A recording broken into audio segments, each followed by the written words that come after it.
said, yeah, I'll do it. And then I went home and I couldn't find my book. So when Danny gets back, probably in a couple of weeks, usually that thing takes about 10 days. He may just go, he just restart here and do it again, so. And I still can't write with my right hand very high, so if I write, I'm gonna write with my left hand.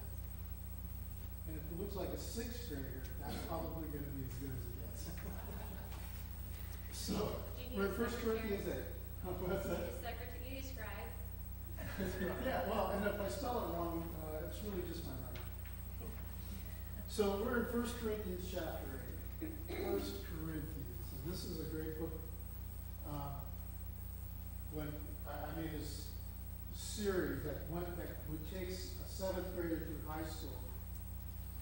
Mark, You want me to use the? did you want to be recorded for people at home right now live? I don't think it's necessary. I think we're going to do it again. It's up to you. Okay. Well, the live stream. Okay. I think that they might be able to hear you, but I'm not sure with the microphone. I can do a mic if you want. It's Oh, does it need to be up here? Yeah, if you're just up there, then I think it'll. Okay, we'll do it up there. And every now and then I'll step in. Okay. So anyway, this book is I think is a very important part for any person who is learning about being a Christian. It's an important book to have because it shows a church in big trouble. I mean, this church is in big trouble, and I'm sure you guys we did talk about that. Where we are in chapter 8, which is the section where Paul starts giving advice.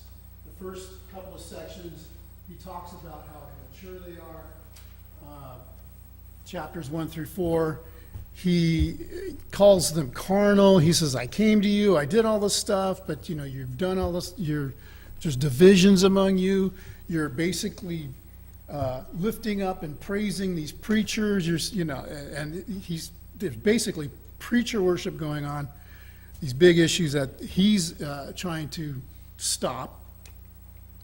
And then in 5 and 6, he's telling them to remove sin from them, stop sinning. And that just kind of goes back to where they came from. He tells them, he starts with one specific incident where this guy is having relations with his stepmom or whatever. And he says, instead of mourning it, you're proud of it. You should be ashamed, he's telling them. And they're not there because they're in Corinth. Corinth was known as the place where you go for vacation from morality. That's how terrible it was there. It was rife with idolatry and temple worship and all kinds of sexual immorality in those temples. That's how they worshiped. I don't know how they got that. I have no idea, but that's what they did. So now in this section, last couple of weeks ago, you guys were talking about, he was talking about and addressing the issues of marriage that were coming up. More specifically, if you're unmarried, what to do, if you're a widower, what to do. And then people were, and this is a sign of the church, they're getting married and having issues between unbeliever and believer. What do we do in those cases? So Paul addresses those kinds of things and other things as well. And what to do when you become a Christian, just come as you are, kind of a thing. And remain as you are, and basically not in sin, but whatever station in life you have, that's where you are. It's okay. He was explaining that to them because that was their culture. Their culture is all about stations in life. Like, a lot of us go to work. Some of us own a business. Some of us go to work. If you go to work, if you didn't own something, you're going to be a slave, pretty much. And so this is what this church is going to have those people in there. And by the time you get to chapter 11, when he starts talking about what the Lord's Supper looked like, you see that there's all kinds of people in there that are just extremely arrogant and aloof towards other Christians.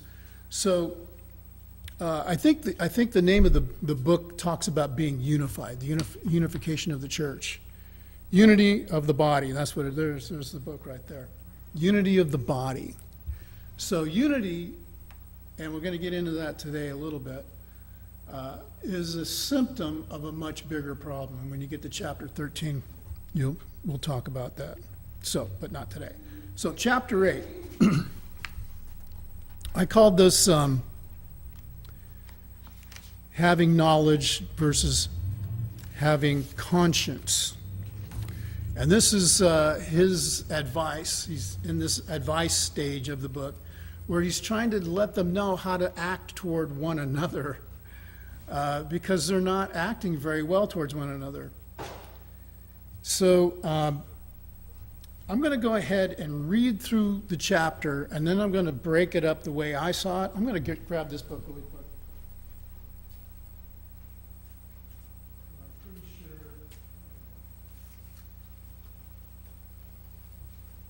Yeah, I'm going to read from this one. I've got the literal version. That's the one I use when I study.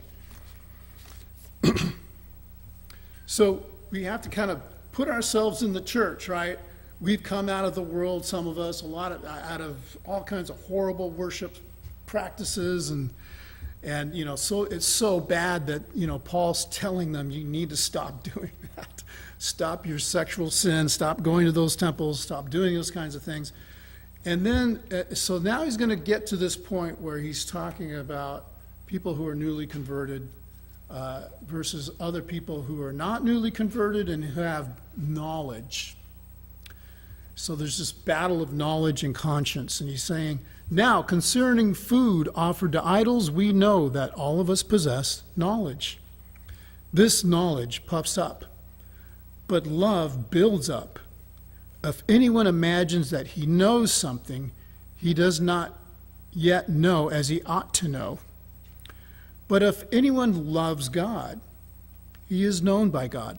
Therefore, as to the eating of food offered to idols, we know that an idol has no real existence, and that there is no God but one. For although there may be so-called gods in heaven or on earth, or as indeed there are many gods and many lords, yet for us there is one God, and the Father, from whom are all things, and for whom we exist, and one Lord, Jesus Christ, through whom are all things, and through whom we exist. He always does those sentences. They just run on. He says so much in there. However, not all possess this knowledge, but some, through former association with idols, eat food as really offered to an idol. And their conscience, being weak, is defiled. Food will not commend us to God. We are no worse off if we do not eat, and no better off if we do. But take care of this right of yours, that it does not somehow become a stumbling block to the weak. For if anyone sees you who have knowledge eating in an idol's temple, will he not be encouraged, if his conscience is weak, to eat food offered to idols? And so, by your knowledge, this weak person is destroyed, the brother for whom Christ died. Thus, sinning against your brothers and wounding their conscience when it is weak, you sin against Christ.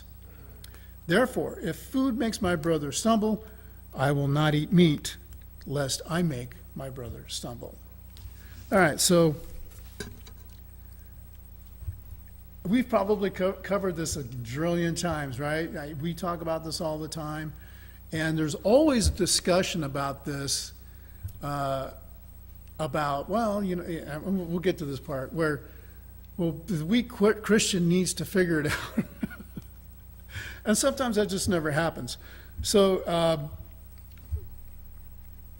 okay, these verses contain a contrast. Here's the question. An interaction, I haven't read this question yet, but let's see what it says. These verses contain a contrast and interaction between the words love and knowledge. What is the knowledge that Paul speaks of, and what is the love that Paul speaks? What is the knowledge and what is the love? I'm saying, I'm looking, I agree with him. The point here is love. All of this book is about love. Paul doesn't always say that, but that's what this book is about. So I'm going to read these first 3 verses, and I've got some questions about that too. So we're talking about love and knowledge. Concerning the sacrifices to idols, we know that we all have knowledge. Knowledge puffs up. What does that mean, first of all? That's my first question. Before we get into this discerning the love and the knowledge, what does it mean to get puffed up? Yeah. Like, how do you get puffed up by having knowledge? Thank you. You become a know-it-all. Yeah, that's right. Now you're a know-it-all. No, you're right. Being puffed up in your own knowledge. Right. Okay. It creates arrogance. I like that word too. Now this is where we see Brent. This puffed up part isn't love, right? And this is where Paul, he doesn't say it all the time, but what he's addressing is the symptoms of not being unified is an issue of not loving. Yes, Kay? Well, something I read I thought was kind of interesting. The Hebrew word for to know is yada. And I've always heard that. Yada, yada, yada. And Seinfeld, yada, yada, yada. Yeah, okay. So I thought that was Like you're a know-it-all when so you're calling someone a know-it-all when they do that. Scott? I was listening to somebody on this, and he talked about the difference of the two. Knowledge is puffed up. He says, so that's like a balloon, right? It means inflated, yeah. That's what that word means. It's a balloon, so it's just full of air, right? Yeah. And then love builds up. You've got something now you're creating a building, something solid, something you can, so there's a big difference between the two, even just what they accomplish, right? One, all this arrogance or all this standing on just the fact that you may know, because the question's going to be answered Yeah, in what they know, Right. it said in the following verses. You may know those things, but what is that doing as compared to the love that you need to have for that other person? exactly. Okay, the love here is agape also. exactly. I have those 2 things down here. I have the to inflate and then agapeo, which the root word of that means to be a friend to God. In this text context, it means being a friend to God means you're going to consider your brother. So he takes it to that place where it needs to go, which is this is something they're neglecting. And again, I'm not condemning them. These people are coming out of a terrible world, and this was an epicenter for knowledge. So the more you knew, the more elite you were, the smarter you were. It's kind of like what happens even today. Yeah, Lito. I think there's a contrast here between someone who is pretending to be knowledgeable, or let's say that he's knowledgeable or he's part of the earth, that's what you said. And then contrast with the love where there is humility. As you said, it's agape, there is always humility in love that we need to have, rather than kind of boasting on everything that you know, trying to show off. And this is the part of character of the Corinthians, I guess, and us being a Jew, I guess that's what, even in Matthew and Mark, in the Gospel saying that the scribes and the Pharisees loves to be uplifted in community. Yes, that was their culture. The culture was when you met a Pharisee on the way, you would kind of put your head down and you call him the pious one, because that was their office, supposedly. They were more righteous than everybody else or something. Yeah, again, I just said he's dispelling the mirage of arrogance. I try to see the things that are happening in my head where you have somebody, where this had to happen somewhere, where somebody actually said, I can eat this. Look, you tell me there are no idols, so who cares if I eat this? And he's not considering his brother, and this is the situation that Paul's bringing home. Steve? Yeah, the one thing I was thinking, knowledge goes both ways, not just knowing that you have the liberty, but you have to have the knowledge that where your brethren came from. You have Right. to understand, you have to not, if you don't understand it. So, I think that if you deliberately do it and knowing where your brethren came from, that they had that weakness of conscience, and even though it's not a sin, it's a sin when you know and you just go, I don't care about what your conscience is.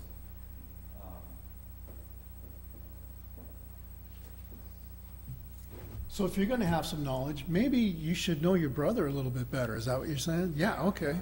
Yeah. Consider those If you're things. gonna, flaunt your liberty with knowledge and everything, have a little bit of knowledge of your brother. I've seen this, I wouldn't say I've seen this specific thing happen, but I have heard Christians talk about why they should be able to do something even though there's a weak Christian there, and this was something that I was alluding to earlier, and that it's up to that weak Christian to grow stronger in their conscience. And they just, if they stay weak, then then it doesn't matter anymore. And it's like, well, that doesn't say that anywhere here. If somebody has a weak conscience forever, then that's just the way it is. Yes, Scott. Yeah, verse 11 says, and so by your knowledge, this weak person is destroyed. Right.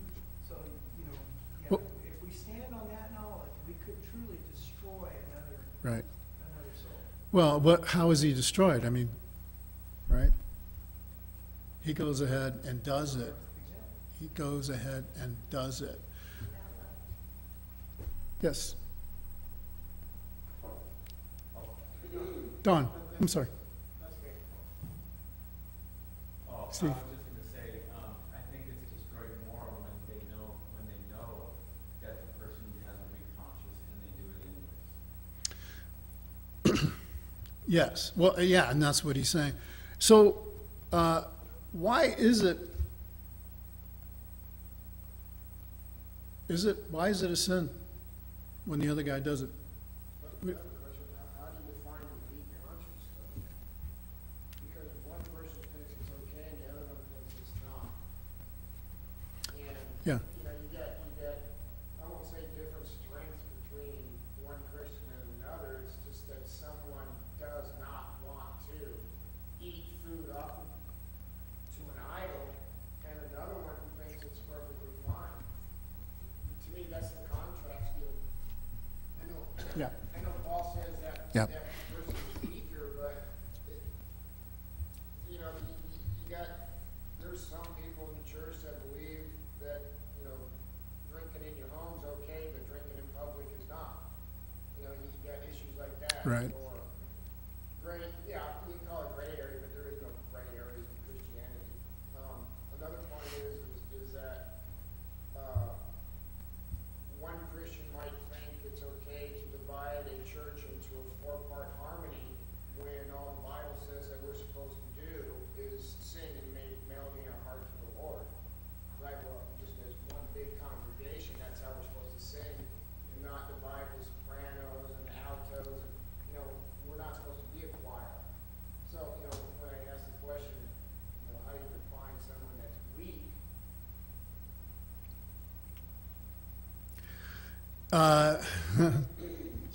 Maybe the word weak is about as good a word as we could use, but I would say it's a different conscience, isn't it? It's just different. I agree with that. And some people just say, I will not do that. But this takes it a step further where somebody, the influence that I have on somebody might make them do something, and yet they're violating their conscience. Why, and my question was, why is it a sin to violate your conscience? If according to this, the person who understands it, it's not really technically a sin. Lito. I see a little bit of kind of giving out the difference between a new Christian or a new convert to another Christian. Being the new convert probably is the weaker vessel because they have a problem of offering to the idols, and some may think that the offering of foods to the idols are kind of well, actually, that does not say that foods doesn't matter if you're in service to God, or it doesn't matter whether you eat the food over the idols or Right. not. But I think there's an inclusion of the weaker vessel here, which is the new converts, because you should not become a stumbling block, especially Right. to the new converts as the weaker vessel. Don and then Tamara. I guess here's another. And then Steve. example you could use for, it talks about dining in the idol's temple. You know, you got restaurants out there that have bars attached to them, right? I mean, I'm sure there's Christians out there who will not go to a restaurant that has a bar attached to it because they serve alcohol. Mhm. You know, so that, that's a perfect example. You need to ask that Christian that you're gonna go eat with if it's okay with them. If it's, if you can eat there, and if they say no because it has a bar, then you don't go. So you get to know them, right? And this is where he's trying to lead them. I want to say lead them, but I'm thinking more like drive them, like a herd, like the sheep. He's trying to get them in the right direction, because right now they're just kind of scattered all over the place, and they're still stuck in the whole elitism and classism that's going on, and they're not exercising love. And I'm not talking about hugging people. They're not exercising love. They're not thinking about the other person. Imagine if we came. You'll get to this chapter eventually. Imagine if we came here for the Lord's Supper, and a bunch of people left because they just didn't want to be with us, and they wanted to do it in the next room. That would just be bizarre. It would just be like, we're a church, and that's not what's happening here. And so that's why this church is a great example of where not to be and how you get to a better place. Tamara, I'm sorry, go ahead. Like the modern day, like here, say like the restaurants and bars, it's like the alcoholic who won't even, you can't even walk into the liquor store to buy a bottle of water because you're walking to a liquor store. It's just like surrounded by all of the things that are like calling to you Mhm. as an alcoholic, or, someone that would be the weaker.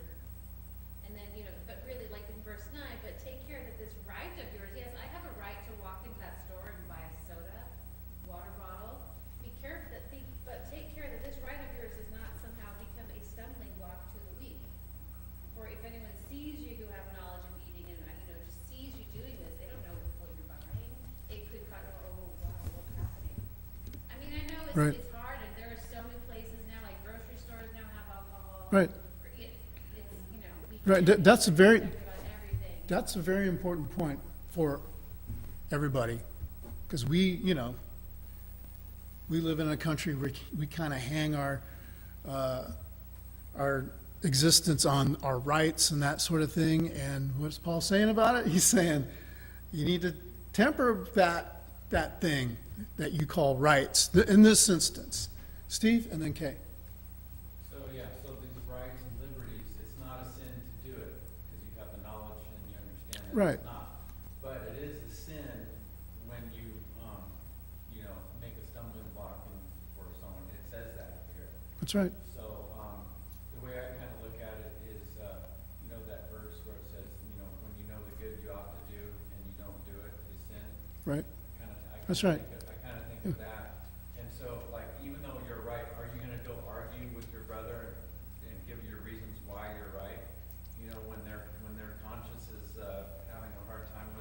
So the person who would do that, what's the issue? And this is what Paul keeps trying to get to that part. What's the issue with that person? Who's going to, he's selfish, he's what? Lack of love. Yeah, just isn't even thinking. Yes, Pam. Just because you can doesn't mean you should. Right. That's right. And Paul talks about something, he doesn't talk about this specifically, but he talks about the thing, and when you get to chapter 9, he starts talking about the things that he's given up. And he doesn't say it to boast about himself. He's doing it because he's trying to let them know, being a Christian means you need to be ready to give up stuff that you think you should have. I mean, imagine if these were Roman citizens, which some of them probably were. They're thinking, wow, just like an American would think, I've got these rights, I get to do this, I get to have a job, I work with the guild, whatever. And Paul is saying, the Christian doesn't consider those things as the epitome of his life. And that's the message, I think, for all of us, for Americans especially. I think the world in general, it's getting that way. Yeah. The wording of the commentary in my study Bible is just like, it's not wrong unless it hinders the advancement of the gospel. Exactly. So if it could hinder the advancement of the gospel, then it becomes wrong. I agree. Yep, Lito and then Don. Okay, has to say something. Okay. Did you have your hand up? I'm sorry. Oh, that's all right. It wasn't that important. I think this really hits home to all of us Americans because we so much think we have rights. Right. You gotta change that way of thinking and give up those rights. I knew of a new Christian family that was bothered by celebrating Christmas. And the older Christian family, who would have ordinarily just done their thing because it wasn't a religious thing, didn't celebrate Christmas that year because of the conscience of the new Christians. That was even a thing back in the 60s, when I was around even. I do remember that. Yeah, Lito. You mentioned about the 60s. It's something like, it's a very different thing back then rather than now, because Yeah. Back then it's probably the morality is a little bit higher before than now. But I was just thinking about being it's mentioning the weaker vessel. I don't know what's in the Hebrew word or the original translation, but Paul is always considering the weaker vessel as, the newcomer, especially with Britons, the new Christians. I was once a Christian and I was in the weaker vessel. That's because when I got converted, I was not just, I was in the floating area of in and out because I see something that I've been doing before, and I'm thinking that would it be okay if somebody sees me that I'm doing this just like Don said? Why would you go there in a casino who has a free food where you can find or cheaper food where you can find cheaper foods outside? Is that an alibi or something But if somebody sees you, a brother sees you, and he gets offended, then that's the problem. Okay, yeah, I think, well, the consideration of the brother is Paul's main point here, or sister, or whoever it is. That's his main point, because they weren't doing that, obviously. We have to kind of, for me anyway, kind of have to, I read this stuff that he's talking about. There were some mean people in this church. They were kind of mean. They were really, probably because of their position within the community, but it kind of transferred into their Christianity, and Paul's trying to put an end to that. Don? Well, I got a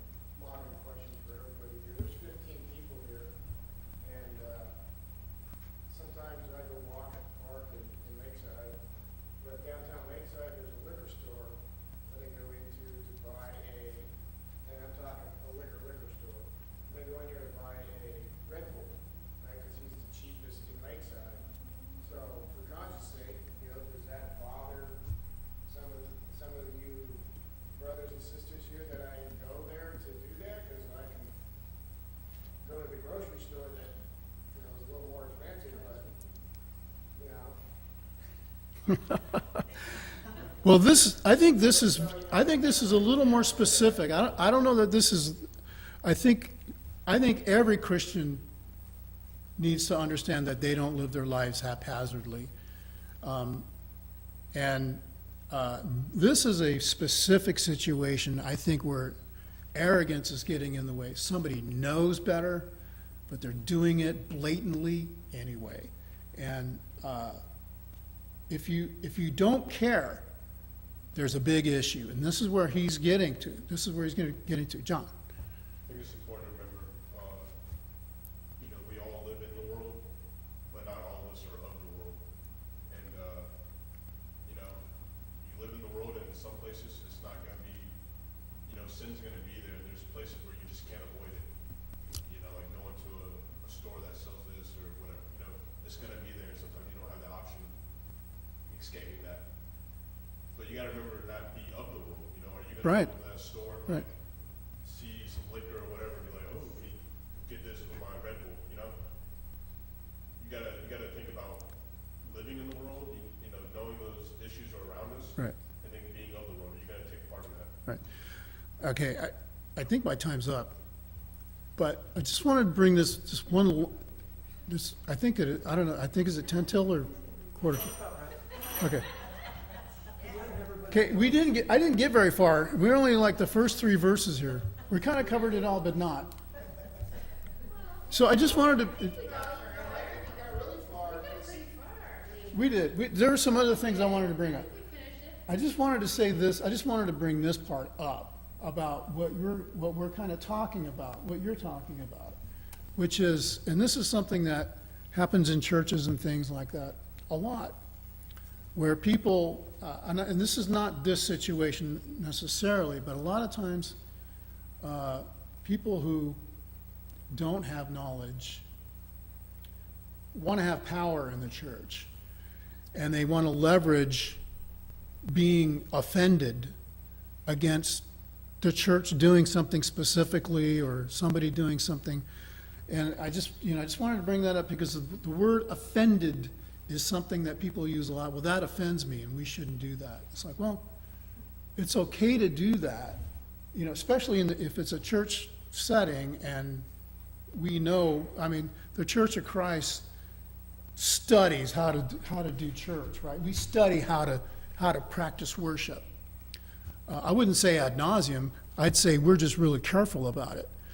So when somebody comes in and they're new at it, it can become difficult because they don't have power. That's why elders can't be new converts. And I just see people using this passage as trying to use leverage as to, I should be able to have this say-so in the church when it's okay that you have a weak conscience, but that doesn't give you power. That's my point. It doesn't give you power in the church. Nobody has power in the church except God through the Bible. Okay. Anybody want to add anything before? Okay. Thank you.